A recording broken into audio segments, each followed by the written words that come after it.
in what NADGA does and what JA does, but Comes you down know, to your what, chapter.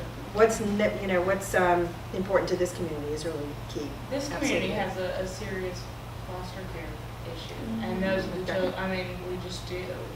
And I know CASA is very involved in that, so a lot of what we would do would probably intertwine with them, but. Right. Right. But we can have a very good relationship with them. Yeah, I mean, Sure. but that's, if you want to serve a child, that's it. They're all right there. They can actually, I mean, CASA can actually help the junior Right. auxiliary chapter find a niche, if you will. In fact, we had a CASA speaker once or twice as an education hour after our chapter meetings, you know. There's a lot of ways that you can, you know, partner with an organization like CASA or another, the foster care system. You know, many of our chapters do that. We can put you in touch with them if you're trying to figure out like how you would do it when that group of ladies that's forming the community surveys starting to look into that. You know, we can help you with that.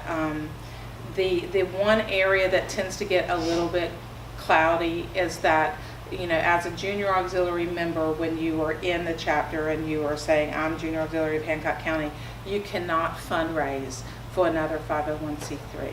So you can fundraise for them when you're, you know, Darlene, and I'm not in the JA meeting and I'm there as Darlene and I'm fundraising for, you know, OLAs, whatever. But when you're actually like representing junior auxiliary, you cannot fundraise for another 501c3 because it could jeopardize your 501c3.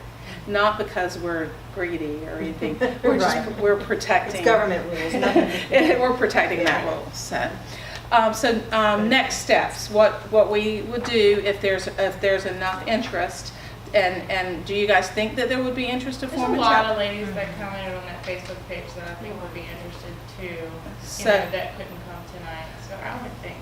So the next step would be that we would schedule what we call a petitioning meeting, and we would come back.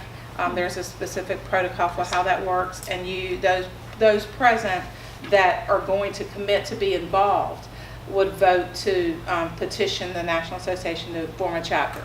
And from that petitioning meeting to our very first meeting where we start our training, people can join. We would tell you how to do it. We'd have the forms and all of that. You can join that night. You can join up to the very first meeting.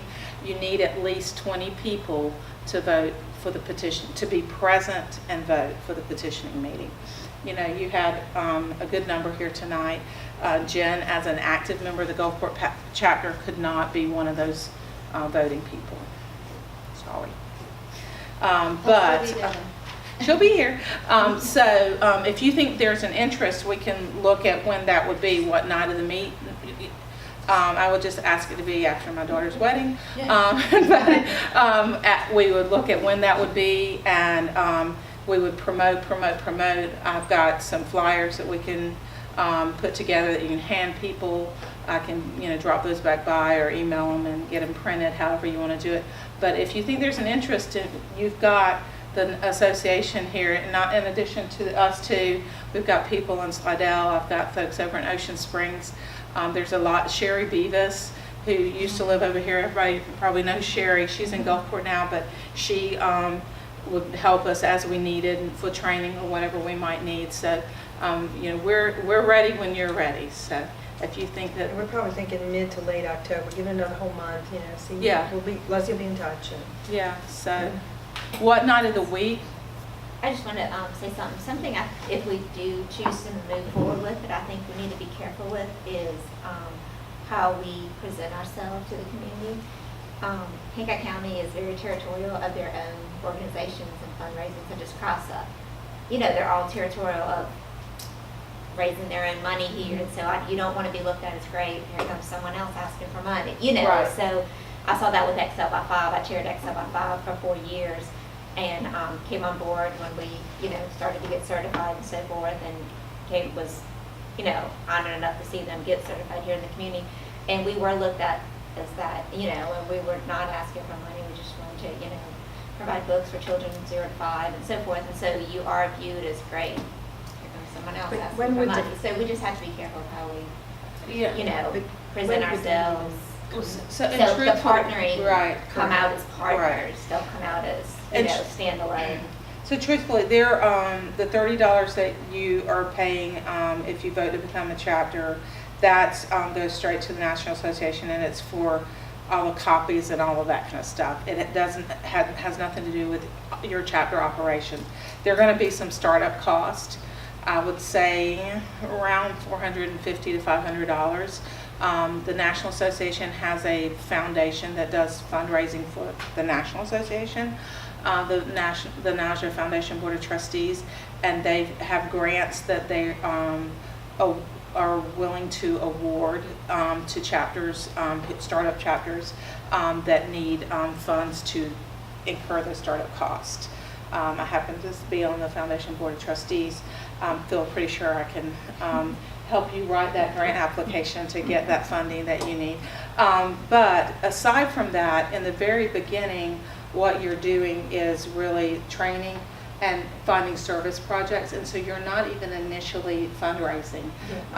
The Yale County, Arkansas chapter that just got their charter last spring, they did their, and they, went through this, they did their very first fundraiser 2 months ago.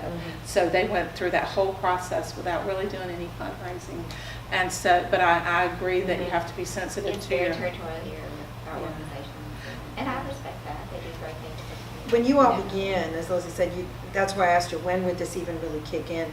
You're going to, if you vote and you become an active, you go through the training, become an active chapter, then, you're already going to be here before you even do any fundraising. And based on the projects you determine you're going to have, you might not need to do a whole lot. So you may not even be close to stepping on your toes. But I feel your pain. right. Because our fundraiser, we had a big gala every year for many years, and my chapter, there got to be so many people fighting for that charitable dollar. It's no more anyway. But The chapter's that's a very there, good the point. gala's not. Well, the chapter's fine, yeah, but we have to seek other Yeah, yeah. means. is How all. often do different chapters partner together for a fundraiser? Because I went to the gala at Beau Rivage this year. Which one? The one for Biloxi? Biloxi? Is it Biloxi Ocean Spring? That's Just Because Biloxi. Gulfport hasn't